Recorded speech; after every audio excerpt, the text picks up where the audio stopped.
So eto na mga kaibigan, sa naging laban nga po ng Alas Pilipinas kontra dito sa koponan ng Thailand, no? Ay nakita naman natin offense at depensa dito ng Alas Pilipinas ay hindi masyadong nagbago. Do pinaglaro na po, no? Etong si Gemma Galanza at nakita po natin ang kanyang mga highlights mga kaibigan, pero talagang nahihirapan at andun pa rin sa adjustment moment etong si Gemma Galanza dahil ngayon lang talaga siya actually pinasok po ng medyo matagal-tagal. Do malakas talaga, no? Etong Thailand mga kaibigan, no? Especially si Forpun mga kaibigan. So nakita nyo yung kanilang sistema. Ito pong kupunan ng Thailand, ito po talaga yung kupunan, no? Yung mga player nila na ginagamit po nila sa mga international game. Hindi po kagaya sa ating national team sa Alas Pilipinas, ang ginagamit po nila mga kaibigan, no? Sa atin especially paiba-iba po ng mga player. Well, nakita natin set 1 mga kaibigan, di kita yung score, pero nakita nyo dito maganda yung offense at depensa ng Alas Pilipinas, pero nakakontra po yan, no? Netong kupunan po ng Thailand. So natalo ang Alas Pilipinas sa set 1 sa score na 25-18. Malaki ang kalamangan. Then pagdating ng set 2 mga kaibigan, dito lumakas naman ang offensa at depensa ng Alas Pilipinas, pero mainit talaga etong Thailand mga kaibigan, no? Marunong sila, no, magtansya ng mga player.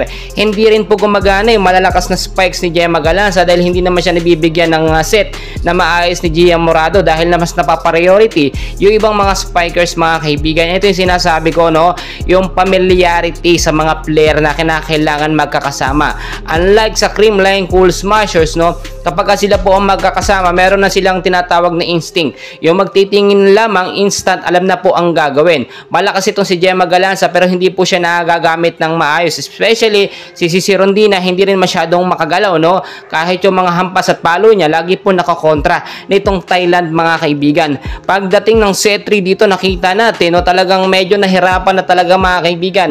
Ilang puntos po ang kalamangan. Early pa lamang hanggang kalagitnaan ng set 3 mga kaibigan. At dito na talaga hindi nakahabol ang ating Alas Pilipinas. Aminin na natin, no, na talagang malakas itong Thailand, no, dahil sa kanilang fixed player na tinatawag.